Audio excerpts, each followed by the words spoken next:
नमस्कार दोस्तों, तो कैसे हैं आप। मैं संजय गुप्ता। दोस्तों आइए आज एक बहुत मजेदार कहानी आपको सुनाते हैं। ये कहानी है अकबर और बीरबल की। बीरबल की चतुराई के किस्से तो जग मशहूर हैं, लेकिन यह कहानी आप सुनिएगा किस प्रकार बीरबल की चतुराई ने अकबर का दिल जीत लिया। एक बार की बात है, राजा अकबर अपने दरबार में बैठे हुए थे और उस वक्त जो बीरबल थे उस दरबार में उपस्थित नहीं थे। तभी जो अकबर के मंत्रीगण थे वो राजा अकबर से कहते हैं कि महाराज, आप हमेशा बीरबल को ही ज्यादा तवज्जो देते हैं, हर काम उन्हीं से करवाते हैं, हर सलाह आप उन्हीं से लेते हैं। इसका मतलब यह हुआ कि हम बाकी मंत्रीगणों का कोई योगदान नहीं है, हम लोग अयोग्य साबित हो रहे हैं। तब जो राजा अकबर रहता है वह बीरबल की कोई भी बात उसके खिलाफ नहीं सुनना चाहता था, लेकिन अब उसके दरबार के मंत्रीगण ही थे तो उसने सोचा क्यों ना इनकी अब परीक्षा ली जाए। तो राजा अकबर कहता है कि मैं आप लोगों से एक सवाल पूछूंगा और यदि आप लोगों ने इस सवाल का जवाब दे दिया तो उससे यह साबित होगा कि हाँ, आप लोग बीरबल से ज्यादा दिमागी हैं। और उसके बाद राजा अकबर उन सभी मंत्रियों से एक सवाल पूछता है और सवाल पूछने के पहले कहता है कि अगर आप लोगों ने इस सवाल का जवाब नहीं दिया तो आपको मृत्युदंड यानी फांसी की सजा सुनाई जाएगी। अब जितने भी वहां पे दरबार में बैठे हुए मंत्रीगण थे, अब वो कांपती हुई आवाज में अब स्वीकार करते हैं कि ठीक है राजा साहब, आप सवाल पूछिए, उस सवाल का जवाब हम देंगे, मिलकर देंगे। और तब राजा अकबर पूछता है, दुनिया की सबसे बड़ी चीज कौन सी है।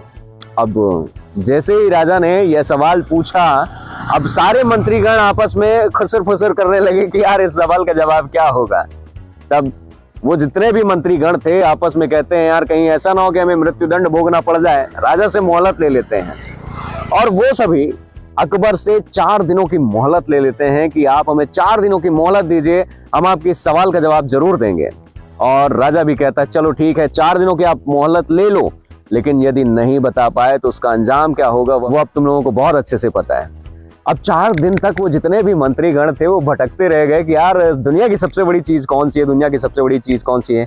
एक ने कहा कि दुनिया की सबसे बड़ी चीज भगवान हो सकते हैं, तो दूसरे ने कहा कि यार दुनिया की सबसे बड़ी चीज भूख हो सकती है। अब जो तीसरा व्यक्ति था, उनके आपस में जब बातचीत कर रहे थे तो उन्होंने कहा कि नहीं यार, भगवान सबसे बड़ी चीज नहीं हो सकते, भगवान कोई चीज नहीं है, और भूख बर्दाश्त की जा सकती है, वो भी ज्यादा बड़ी नहीं है। अब जब ये परेशान हो गए, मोहलत के दिन निकलते गए, आखिरी दिन जैसे ही आया, अब इनको जान के लाले पड़ गए, कहीं ऐसा ना हो कि राजा अकबर अब हम सभी को मृत्युदंड दे दे। तो वह सीधा जा पहुंचते हैं बीरबल के पास और कहते हैं बीरबल आप ही बचा सकते हैं, सारी व्यथा अपनी बताते हैं, ऐसा ऐसा दरबार में हुआ। तब राजा बीरबल जो रहते हैं वो कहते हैं कि मैं आप सभी की जान बहुत अच्छे से बचा सकता हूं, बशर्ते आपको वही करना पड़ेगा जो मैं आपको कहूंगा। उसके बाद सभी स्वीकार लेते हैं, ठीक है जैसा आप कहेंगे हम वैसे ही करेंगे। तब बीरबल कहते हैं एक पालकी लाई जाए, एक पालकी मंगवाते हैं, वो उस पर बैठ जाते हैं बीरबल और अपने जूते एक मंत्रीगण से उठवाते हैं, तो किसी से अपनी घड़ी देते हैं, तो किसी को अपना हुक्का पकड़वाते हैं और पालकी में बैठ के आदेश देते हैं कि अब चलो राजा की महल की ओर।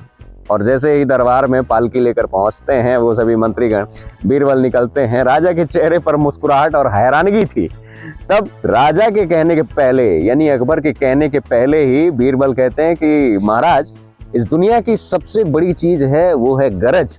गरज की वजह से ही ये सभी इतनी आओ भगत के साथ मुझे पालकी में बैठा कर और मेरा सब सामान हाथों में पकड़कर यहाँ तक लाए हैं। बीरबल की चतुराई भरा जवाब सुनकर अकबर हंसते मुस्कुराते हुए उन्हें गले लगा लेते हैं और जितने भी मंत्रीगण थे सब शर्मिंदा होकर किनारे खड़े रहते हैं। तो दोस्तों यह थी एक मजेदार बात। दोस्तों ये कहानी कैसी लगी, अकबर और बीरबल की यह कहानी अच्छी लगी हो तो इस वीडियो के लिए एक लाइक, कमेंट और शेयर, और इस वीडियो के कमेंट में यह बताना ना भूलें कि आप कौन से शहर से यह कहानी देख रहे हैं। दोस्तों बहुत बहुत शुक्रिया, बहुत बहुत धन्यवाद। मैं हूं आपका दोस्त संजय गुप्ता सतना। शुक्रिया।